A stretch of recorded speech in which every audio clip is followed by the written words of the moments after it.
Muito boa noite a todos. Sejam bem-vindos ao canal Refúgio Teológico e à nossa Escola Superior de Teologia. Estamos dando continuidade ao curso de Escatologia Pentecostal e esse justamente é o módulo 4, aula de número 5, no caso, aula número 6 e a da parte 3, ok?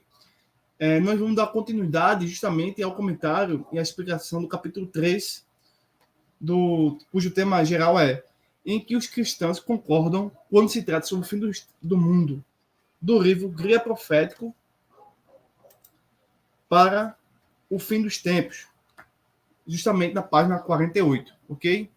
Então, nós vamos ver hoje algumas coisas interessantes, preocupantes e importantes. Por exemplo, vamos ficar sabendo a respeito de um problema com Marcião, já em torno do ano 140 depois de Cristo.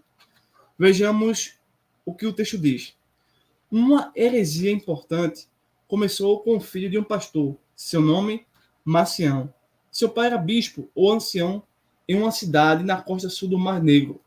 A princípio, Marcião seguiu o caminho diferente de seu pai. Tornou-se armador, transportando passageiros e carga para todo o Império Romano. Durante as suas viagens, Marcião desenvolveu uma versão pelo mundo físico e uma teologia que misturava esta versão com uma forma herética da fé cristã.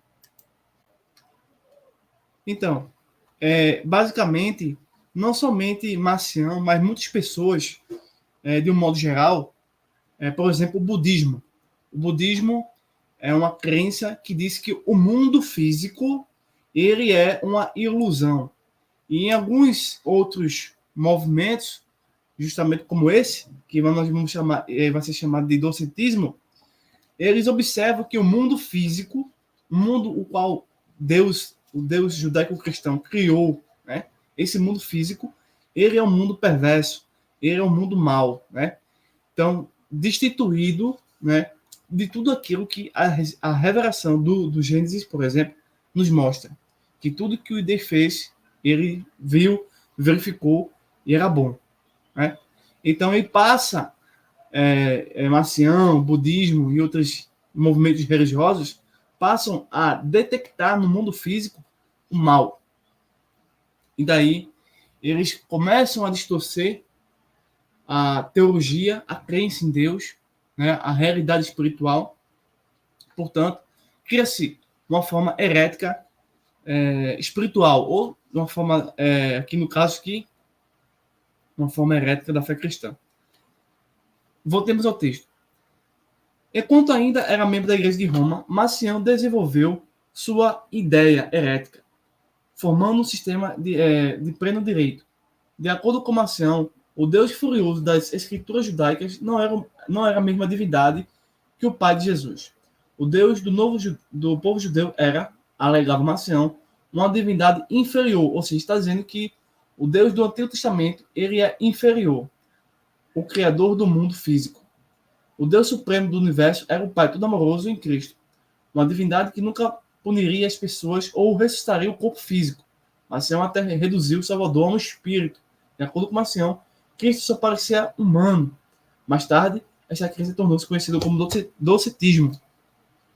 Obviamente, daqui que o espiritismo bebe sua doutrina, o teosofismo, várias outras crenças pelo mundo que não tem a respaldo bíblico, obviamente, se baseia nessas ideias, ou nesse personagem, ou até mesmo em alguma outra fonte, né, que talvez nós viemos desconhecer, e eles assim eles começam a denegrir a pessoa do pai, né, consequentemente distorcem a pessoa do filho, e a desgraça que eles trazem para si é uma maldição, né, a total perdição, um abandono do verdadeiro evangelho.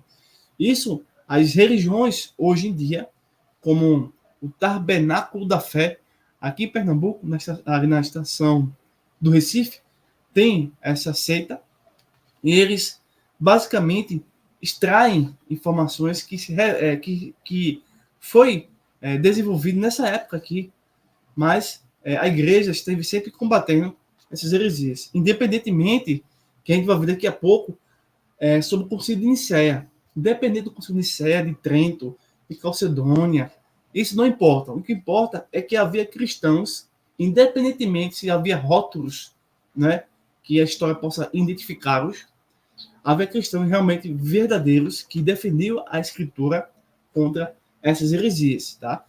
É fato que os concílios, em certo sentido, ajudaram a ratificar, historicamente, a defesa da fé cristã. Né? Mas as escrituras não dependem disso. Tá? Porque as escrituras eram superior à igreja, era superior aos concílios. Por quê? Muitas das vezes, concílios posteriores que as igrejas ou as religiões fazem, por exemplo, no mundo moderno, muitas das vezes é contra a escritura. Então, não é exatamente, nos baseamos nos concílios, nos baseamos na palavra, e quando o concílio está de acordo com a palavra, nós assim aceitamos. Voltamos ao texto. Por acreditarem que a Terra, o planeta Terra, a estrutura, né, a matéria, era má, os seguidores de Marcião negavam todos os desejos terrenos.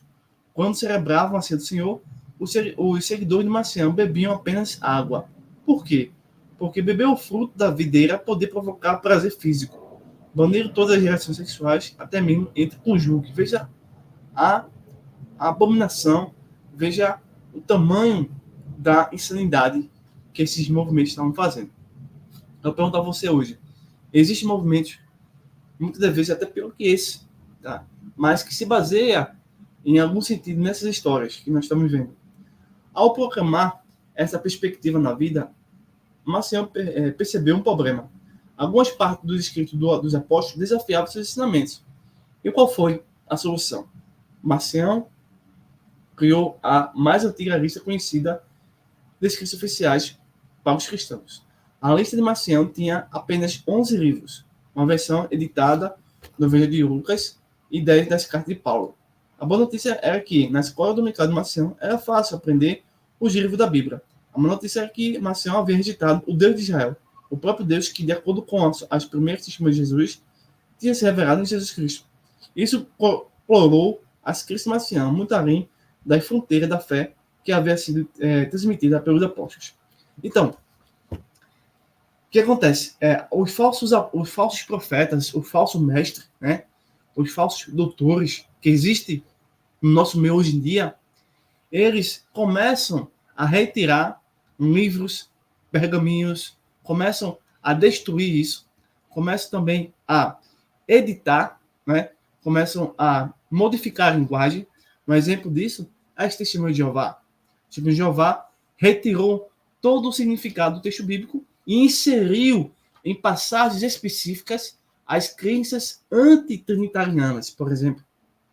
Do mesmo modo, os espíritas, do mesmo modo, o catolicismo com suas falsas doutrinas e ainda mais inseriram nos textos sagrados livros apócrifos, livros que não são inspirados por Deus.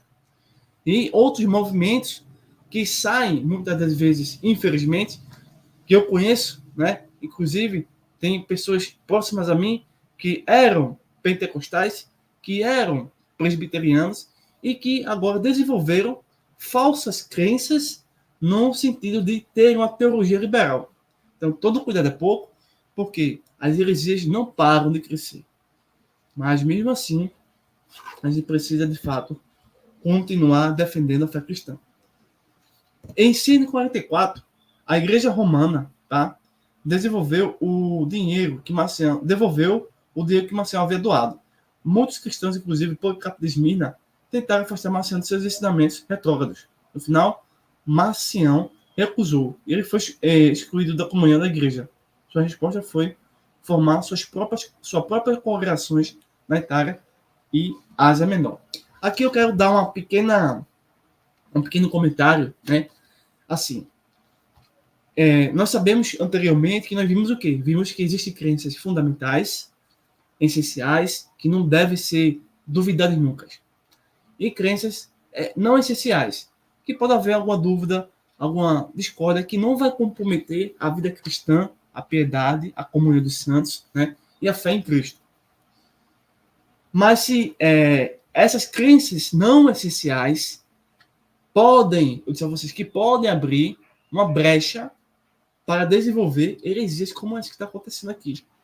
Vocês podem verificar, né? Então, é necessário que, ainda que as crenças não essenciais sejam passíveis de aceitação, né? Por exemplo, o uso de calça, né? Dos pessoas da pentecostal, né? Eles não aceitam pentecostais com bermuda. São crenças não essenciais. Mas, beleza, ok.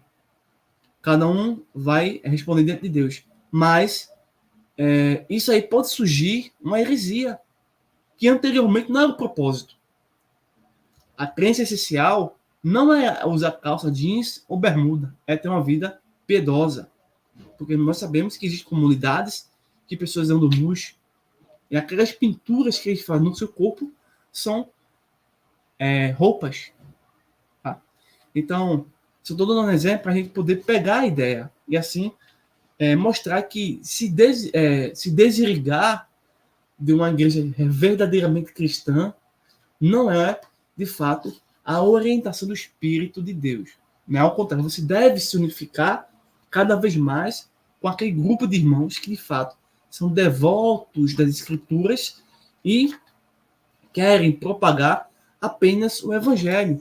Não o eu acho, o eu penso, o eu digo, o eu vou fazer, não. Mas pregar o eu sou o que sou. Livro de Êxodo, livro de João, e assim por diante, né?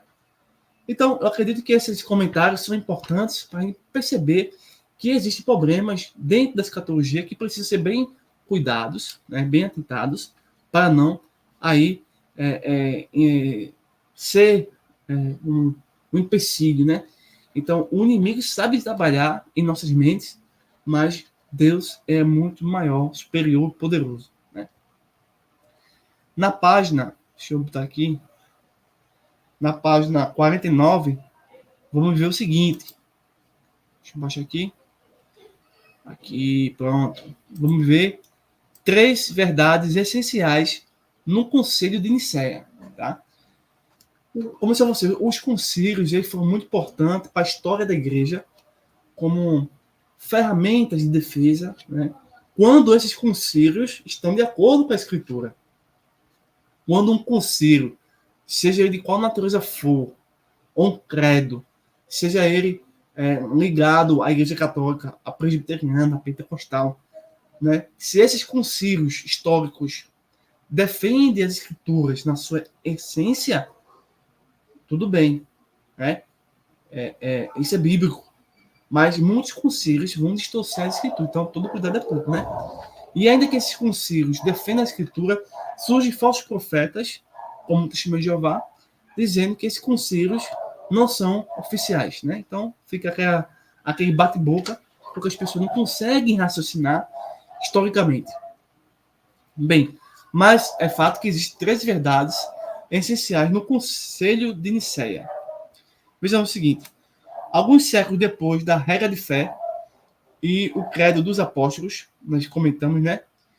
Circularam por todo o Império Romano, outra controvérsia surgiu para ameaçar a verdade que, uma vez dada aos santos, Judas 3, os seguidores de um ancião alexandrino chamado Ário cantavam pelas ruas. Houve um tempo quando o filho não existia. Dessa forma, negando ao mesmo tempo a trindade e a divindade única de Jesus. Então, pessoal, toda seita, todo movimento religioso, ele, quando não nasce da vontade de Deus, verdadeiramente, ele ataca a trindade e ataca o filho. Conheço, infelizmente, um líder, não sei se ainda está vivo hoje, que foi conduzido ao pastorado, veja, foi conduzido ao pastorado e não acreditava na trindade. Pessoal, isso é a maior apostasia do mundo. Você está diante de um lobo que verbalmente está dizendo que é contra a doutrina da Trindade. Como é que uma denominação aceita isso? Como é que uma denominação aceita um líder espiritual, o casamento homossexual, por exemplo?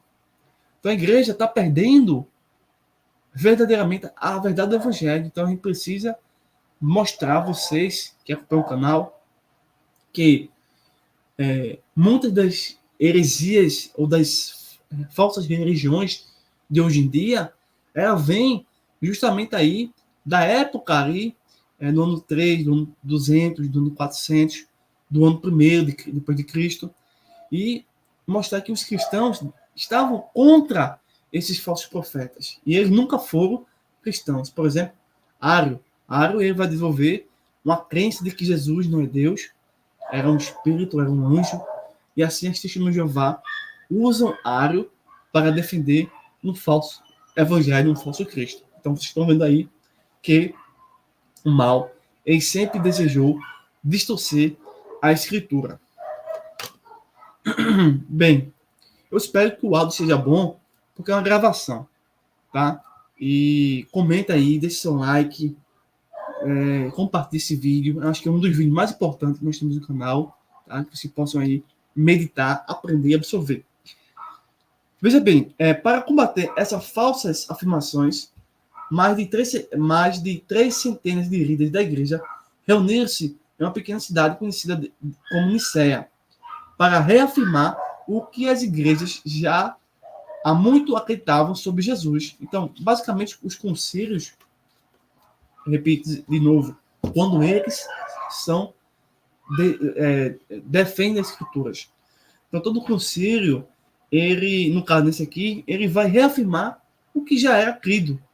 Porque o que está sendo desafiado agora é uma nova crença que não fazia parte do movimento original, verdadeiro, primitivo de Cristo. Então, desde o concílio de Nicéia, emergiu outra declaração de fé.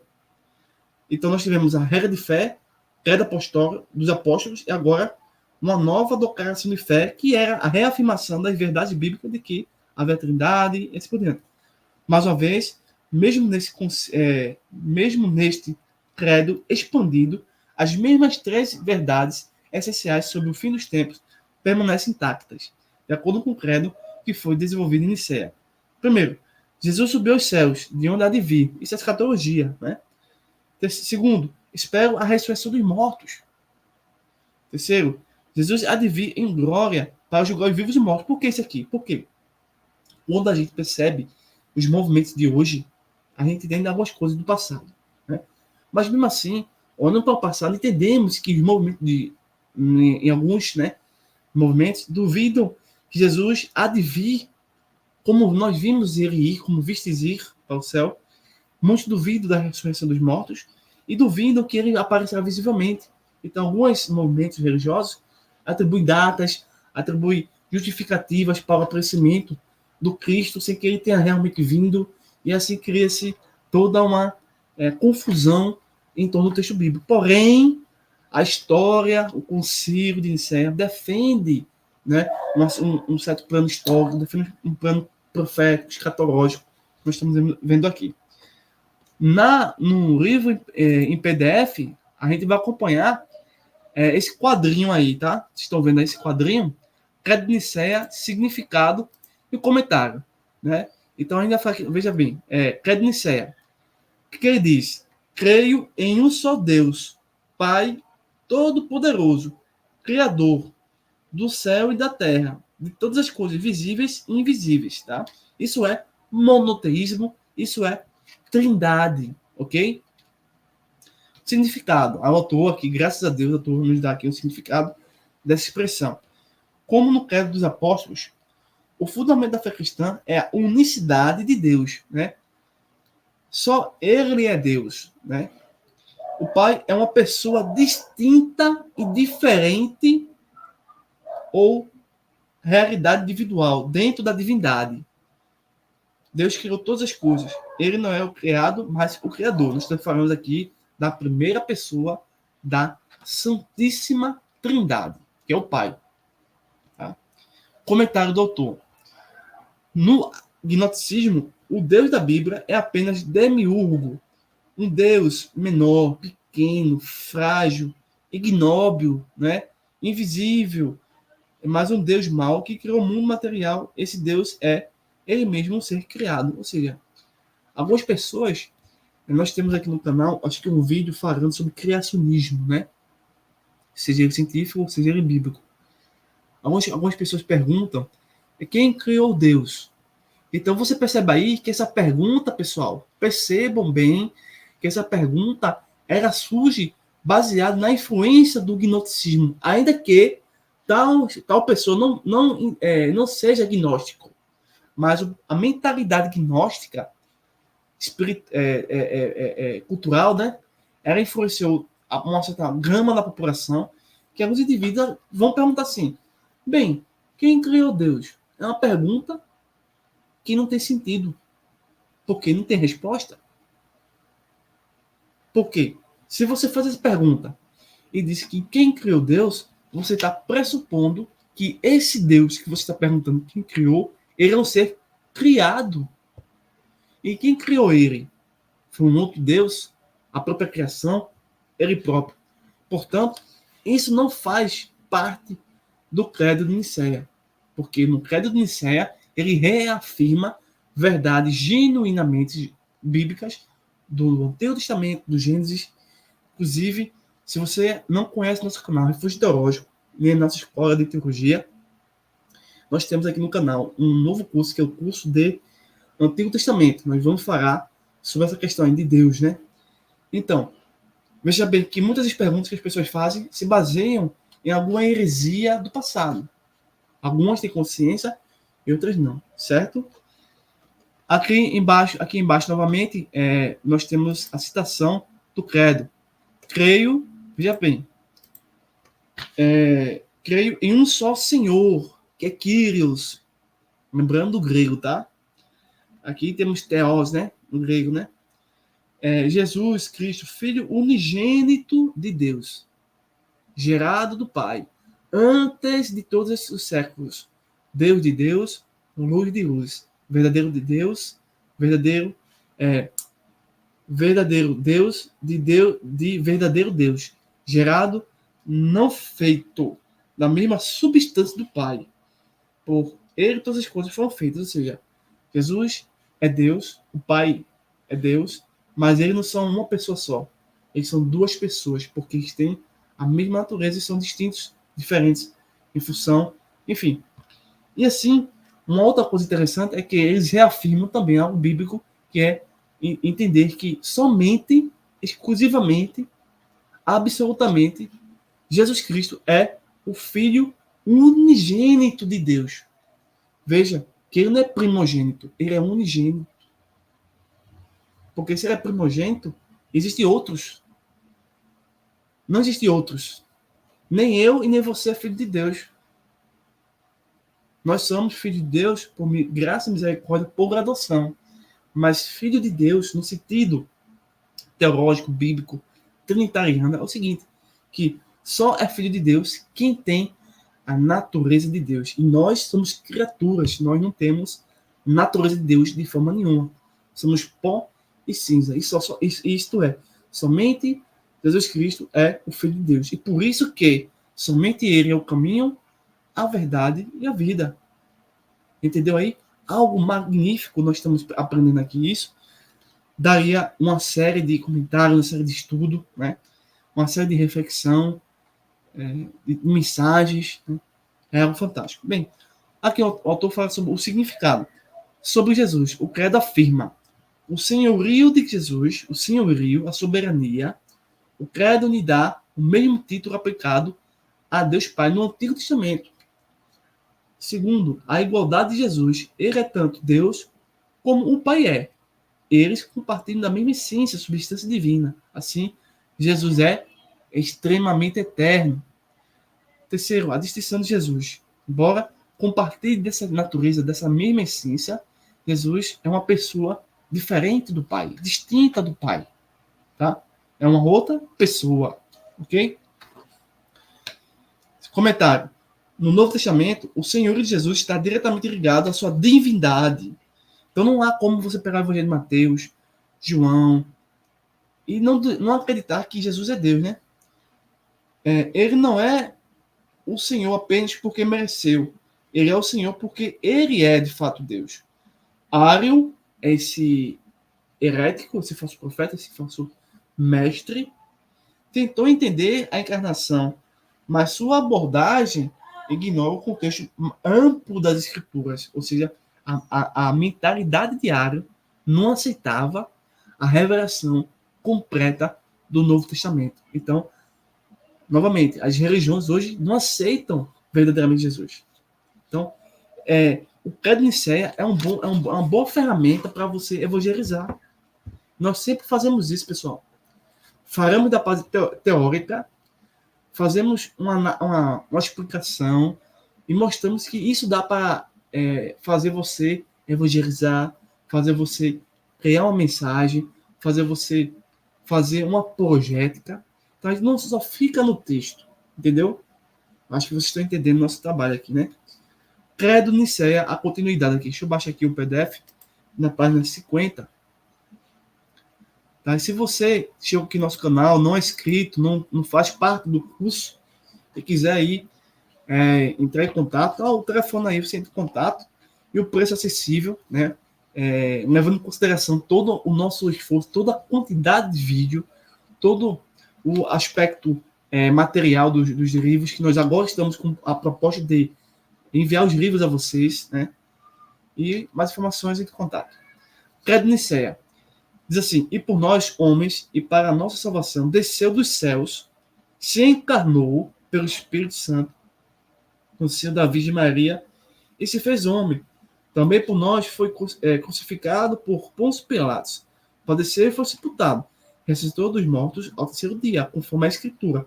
Subiu aos céus, de onde está citado à direita de Deus Pai, de onde há de vir em glória, para julgar os vivos e os mortos. E o seu reino não terá fim. Há muita coisa aqui nessa citação, né? Eu quero chamar a atenção a vocês aqui para essa expressão, Virgem Maria. Há uma série de dificuldades em entender essa expressão, né? Porque uns acreditam que isso mostrava que Maria é parte da divindade e que não teve filhos, não morreu, era força dos céus, era intercessora, pode fazer qualquer coisa. Isto não é o significado, tá, que o Credo de Nicéia está estabelecendo.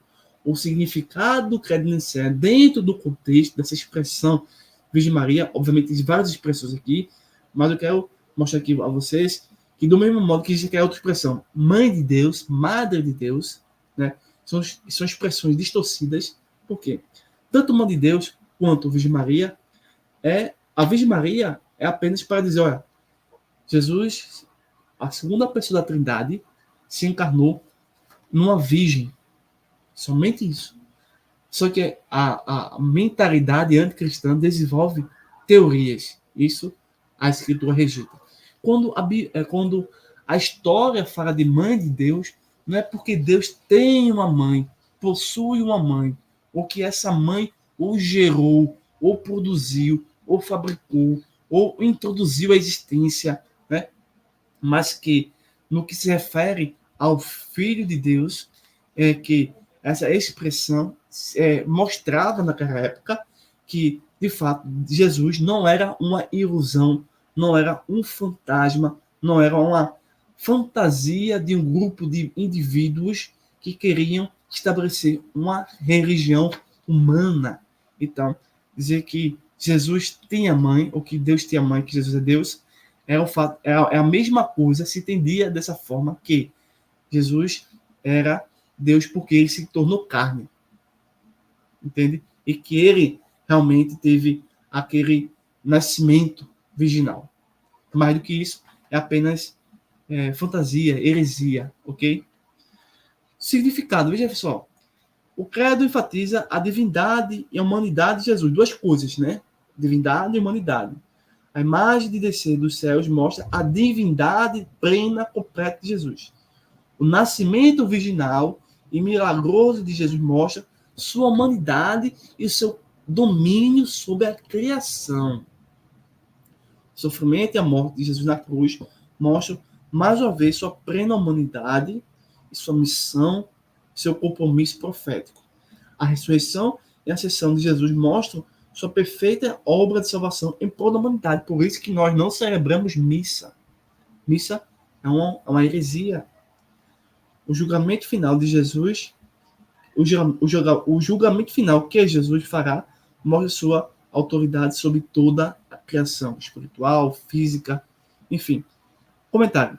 As heresias sobre Jesus negavam ou a sua plena divindade ou sua plena humanidade. Negar a divindade de Jesus remove sua capacidade de salvar a humanidade do pecado e da morte. Jesus é reduzido a um modelo de perfeição. Negar a humanidade de Jesus remove sua capacidade de decidir e representar a humanidade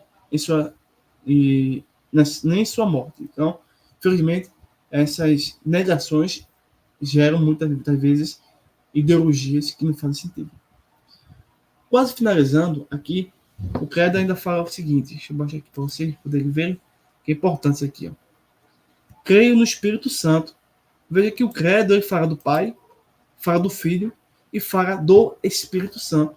Trindade. A Bíblia fala dessa forma também, né? Bem, creio no Espírito Santo. Senhor, olha, não é uma força ativa, como dizem os testemunhos de Jeová, ok? E fonte de vida que procede do Pai, e com o Pai e o Filho é adorado e glorificado. Ele falou pelos profetas, ou seja, o Pai, o Filho, o Espírito Santo é Deus, e essas três pessoas são adoradas. Significado. O credo confirma a doutrina bíblica da Trindade. O Espírito Santo é plenamente divino, da mesma essência que o Pai, e o Filho é uma pessoa distinta dentro da divindade. No século VI, as igrejas ocidentais adicionaram que procede do Pai e do Filho. Essa última adição é conhecida como causa filioque, em latim, e o Filho, que tem causado divisão e conflito entre as igrejas ortodoxas orientais e ocidentais. Então, o Concílio de Nicéia, ele basicamente está reafirmando contra Ário que Jesus, o Pai e o Filho é Deus. Existe uma trindade já estabelecida no Novo Testamento. Comentário. A consequência natural de negar a divindade de Jesus é que o Espírito Santo também não é divino. Depois do credo de 325 depois de Cristo, a heresia sobre o Espírito Santo surgiu como uma continuação do arianismo, e hoje em dia nós chamamos de Testemunho de Jeová. Aqui no PDF, deixa eu subir aqui um pouquinho, creio na una santa católica e apostólica. Confesso o seu batismo para a remissão dos pecados, espero a ressurreição dos mortos e a vida do mundo vindouro. Amém. Então, a Igreja Católica, pessoal, não é a Igreja Apostólica Romana, tá? Ainda que estivesse em desenvolvimento, né? Mas a Igreja, por exemplo, a Igreja Evangélica é a Igreja Católica, não no sentido que estão dando hoje ao catolicismo, né? Mas aqui era universal, era abrangente, era influenciadora, né? Então, católico, o catolicismo é algo geral, abrangente, né? Universal, tá? E apostólico porque nós deriva-se, toda a nossa doutrina deriva-se dos apóstolos, mas ela não é romana.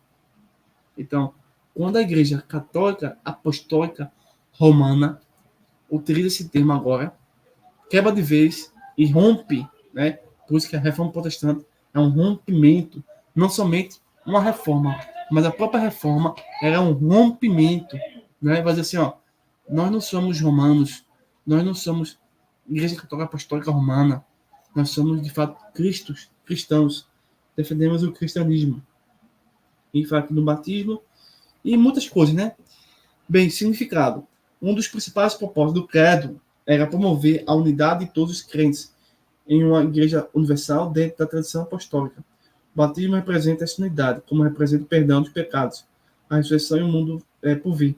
Todas essas são promessas de esperança que unem todos os cristãos de todos os lugares e todos os tempos. Então, basicamente, o credo de Nicéia, ele traz elementos proféticos, históricos, escatológicos, cristológicos, trinitarianos, que mostra que antes de esse bispo, esse padre, esse pastor, esse reverendo chamado Ário, venha criar essa heresia, antes dessa heresia ganhar força e que hoje em dia tem, ainda continua, a igreja verdadeiramente sempre cria na Trindade, na Cristologia, na pneumatologia, né? E o Concílio de Nicéia vai reafirmar tudo isso. A controvérsia ariana ameaçou dividir a nova igreja em crescimento. Por que houve essa ameaça? Porque muitos, em alguns sentidos, paravam de estudar a escritura e muitas das vezes não tinham bagagem ou argumento específico para contradizer aquilo ali. Tanto que houve esse conselho para vamos agora estudar, vamos agora pesquisar, vamos agora fazer uma análise, vamos fazer agora uma observação textual e verificar se o que está sendo dito agora é verdade ou o que está sendo dito no passado é verdade. Então, o credo permite a possibilidade da unidade de crença e prática. A palavra católica significa universal, no sentido do mundo todo, como eu acabei de falar para vocês. Refere-se, então, à sociedade mundial de todos os crentes, reformados, pentecostais, enfim, mas não católicos, tá? Da seita católica. Mas, no decorrer da história, eles vão tomando isso para si, né? Bem, já na página 51, pessoal, deixa eu passar aqui, muita coisa, né? O autor traz para a gente o seguinte: o que aprendemos ao examinar esses primeiros credos e confissões de fé? Que nós podemos, de fato, aprender, não somente na questão teórica, né? De um raciocínio, de uma compreensão do texto, de vários textos, né? O que realmente aprendemos pela realidade, não por mim, não pelo canal, não pelo instituto, mas realmente pela a realidade em si. Bem, ao estudar as diferenças entre os pontos de vista do fim dos tempos, é fácil perceber que ninguém realmente concorda com nada quando se trata do fim dos tempos. E é quando parece fascinante declarar-se pan-milenista, dizer, não sei o que vai acontecer, mas no final será um pandemônio. Ou que tal o pró-milenismo, que declara sempre que Deus faz algo, sou pró. Contudo, das respostas irreverentes ignora a maravilha verdade que é cristalina nesses antigos credos confissões de fé. Independentemente da exatidão da perspectiva, os cristãos de todo mundo, ao longo do tempo, compartilham uma confissão comum quando se trata do fim dos tempos. O mesmo Senhor Salvador, que foi crucificado, também conquistou a morte, e ele voltará à Terra em forma física. Os mortos serão ressuscitados, o juiz dos vivos e dos mortos será o próprio Senhor Jesus. Então, eu vou finalizar esse terceiro. Deixa eu ver aqui no meu canal. Essa, então, é a aula do módulo 4, aula 6, parte 3, tá? Então, essa aqui vai ser assim. Aula 6, eu botei 5 aqui, né? Mas eu vou editar. Mas é a aula do número 6, ok? Então, no próximo vídeo vai ser a aula número 7 do capítulo 3 do livro que nós estamos estudando, Guia Profético para o Fim dos Tempos. Veja que é muito material, é muito assunto, tá, que nós estamos vendo aqui, e ainda vai ter um quarto vídeo, tá bom? Forte abraço, bons estudos, compartilhe o vídeo, se inscreva, deixe sua mensagem, tá bom? Espero que esse comentário venha enriquecer cada vez mais a comunidade cristã. Forte abraço e obrigado por estar conosco nesse trabalho tão importante. Até breve.